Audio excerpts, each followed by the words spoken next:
जय हिंद। इसके पहले के वीडियो में हम पढ़ लिए थे जब वस्तु वक्रता केंद्र और फोकस के बीच पर हो, लेकिन अब की इस वीडियो में हम पढ़ेंगे जब वस्तु फोकस पर हो। यानी पहला हम लोग का आज का ये चौथा केस ये रहेगा हम लोग के ऊपर कि जब वस्तु फोकस पर हो। जब वस्तु फोकस पर हो तो प्रतिबिंब कैसे बनता है और दर्पण द्वारा। चलो आज देख लेते हैं। जब वस्तु कहाँ हो, फोकस पर। ठीक है, फोकस यानी किस पर हो, एफ पर हो। ठीक है, ये हमारा कौन सा दर्पण हो गया, अवतल दर्पण। कौन दर्पण है, अवतल दर्पण। ठीक है, अवतल दर्पण का जो परावर्तक तल होता है वो कैसा होता है, धंसा हुआ होता है। ठीक है, बीच में जो ये रखा होता है उसे क्या बोलते हैं, मुख्य अक्ष। ठीक है, इस बिंदु क्या बोलते हैं हम, ध्रुव। ध्रुव किसे दर्शाते हैं, पी से। हम किसे दर्शाएंगे यहाँ पर, पी से। ठीक है, इसके बीच में केंद्र को क्या कहते हैं, वक्रता केंद्र। वक्रता केंद्र किसे दर्शाते हैं, सी से। और पी तो सी के बीच में क्या होता है, फोकस। फोकस कहीं ना कहीं यहाँ पर बीच में होगा। ठीक है, सी एफ की दूरी और यह पी की दूरी आपस में बराबर होते हैं। ठीक है, अब हम वस्तु को कहाँ रखेंगे, इस यहाँ पर रख दी वस्तु। कहाँ पर, फोकस पर। तो देखेंगे फोकस पर जब वस्तु रखेंगे तो इसका प्रतिबिंब कैसे बनेगा। ठीक है, ये बहुत रियल केस ऐसा होता है। देखो यहाँ क्या होता है, अब यहाँ से क्या जाएगा, सीधे चला गया आपका प्रकाश। ठीक है, ये आपका ऑब्जेक्ट है, वस्तु है। ठीक है, यहाँ से प्रकाश गया। जब जानते हैं मुख्य अक्ष के समांतर जाने वाली किरणें परावर्तन के बाद किससे होकर जाती है, एफ से। किससे होकर जाएगी, यह सीधे एफ से होकर जाएगी। ठीक है, एफ से होकर चली गई। यहाँ तक समझ में आया। अब दूसरी किरण क्या करेंगे, हम किससे गुजारते हैं, सी से गुजारते हैं। तो हम दूसरी किरण कहाँ से गुजारेंगे, इसको हम इसको सीधे सी से यहाँ से गुजारेंगे। ठीक है, सी यही ना, दूसरी किरण यहीं से होकर जाएगी, यहीं से। यहाँ से जाएगी सीधे किरण, यहाँ से निकल गई। ठीक है, यहाँ से जा रही है, अब पुनः इसी मार्ग में वापस आ रही है। अब तो ये कहीं ना कहीं कट नहीं रही है, क्योंकि दोनों समांतर हो रहा है। इसको बढ़ाते जाएंगे, इसको बढ़ाते जाएंगे तो किरण कहीं कटेगी। ठीक है, अगर हम पीछे भी दौड़ दौड़ करके बढ़ा रहे हैं तो कहीं ना कहीं नहीं कटेगी। तब हम पढ़ गए फांसी में, और प्रतिबिंब बनेगा तो बनेगा कैसे, और हमको दिखाना है जब वस्तु फोकस पर हो तो उसका प्रतिबिंब कैसे बनेगा। भाई मान लो ये सीधे जब जाएगी समान तो कहीं कटेगी, नहीं कटेगी।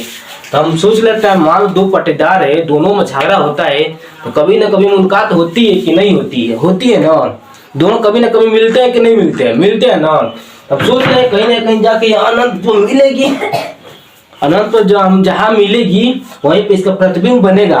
अब प्रतिबिंब बनेगा तो कैसे बनेगा, बहुत बड़ा बनेगा, बहुत बड़ा। इसका प्रतिबिंब किससे बनेगा, बहुत बड़ा बनेगा। और किससे बनेगा, वास्तविक बनेगा। क्या बनेगा, वास्तविक बनेगा। और किससे बनेगा, जब भी वास्तविक प्रतिबिंब बनता है तो हम जानते हैं भाई, जब वास्तविक प्रतिबिंब बनेगा तो उल्टा बनेगा। क्या बनेगा, उल्टा बनेगा, उल्टा बनेगा। ठीक है, अनंत पर बनेगा। यहाँ समझ में आ गया, जब वस्तु एफ पर हो। अब कोई दिक्कत, कोई डाउट नहीं ना, दिक्कत समझ में आया कि नहीं समझ में आया। हाँ, तो हमसे पढ़ते रहिए और समझते रहिए। ठीक है, इसको क्लीन कर दूं ना, एक मिनट। क्लीन कैसे करूं, कुछ मिटाने वाला, चलो हाथ से मिटा देते हैं। ठीक है, वीडियो समझ में आ रहा है तो लाइक और सब्सक्राइब कर दो यार, तभी ना पढ़ाऊंगा तुम लोग को। जब वस्तु फोकस पर, अब वस्तु कहाँ रखेंगे, फोकस और पी के बीच में। पांचवा केस क्या होगा, ये तो पांचवा होगा ना शायद। जब वस्तु फोकस एफ और पी के बीच में हो। ठीक है, पी के बीच में एक में कौन दर्पण हो गया, एक और उसका परावर्तक तल धंसा हुआ है, और एक और कलई है, उठा हुआ तल कलई है, परावर्तक तल धंसा हुआ है। ये तुम्हारा हो गया उत्तर दर्पण। उत्तर दर्पण हो गया, नहीं भाई उत्तर दर्पण नहीं है, ये अवतल दर्पण है। दिमाग में मत बैठा है कि उत्तर दर्पण है, ये अवतल दर्पण है। कौन सा दर्पण, अवतल दर्पण। ठीक है, क्योंकि हम जानते हैं उत्तर दर्पण का परावर्तक तल क्या होता है, धंसा हुआ होता है। इसको मान लो M1, इसको मान लो M2, ठीक है। ये तुम्हारा हो गया P, यहाँ पर तुम्हारा हो जाएगा क्या F, और यहाँ पर तुम्हारा हो जाएगा C। अब इस वस्तु को हम कहाँ रखेंगे, यहाँ पर रखेंगे, F और P के बीच में, यानी यहाँ पर रख देते हैं, ठीक है। समझ रहे हो, समझ रहे नहीं समझ रहे हो, समझ आ रहा है ना। अब क्या करेंगे, अब यहाँ से मुख्य अक्ष को समांतर जाएगी प्रतिबिंब, जाएगी कि नहीं जाएगी, और टकरा किससे हो जाएगी, F से होकर जाएगी, टकराएगी तो F कहाँ पर है, यहीं से है, ठीक है।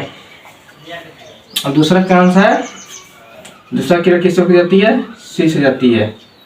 यहीं से मान वस्तु निकल गई, इधर जाएगी, इधर C किधर है, यहाँ से C से होकर जाएगी। और जानते हैं कि C से जो जाती है रिटर्न उसी में वापस आ जाती है। अब यहाँ से जाएगी, टकराने के बाद सीधा बाहर निकल जाएगी। भाई तो फैलता ही जा रहा है, और तो कहीं कटेगा नहीं। फैलता जा रहा है, फैलता जा रहा है, कहीं कट रहा है, नहीं कट रहा है।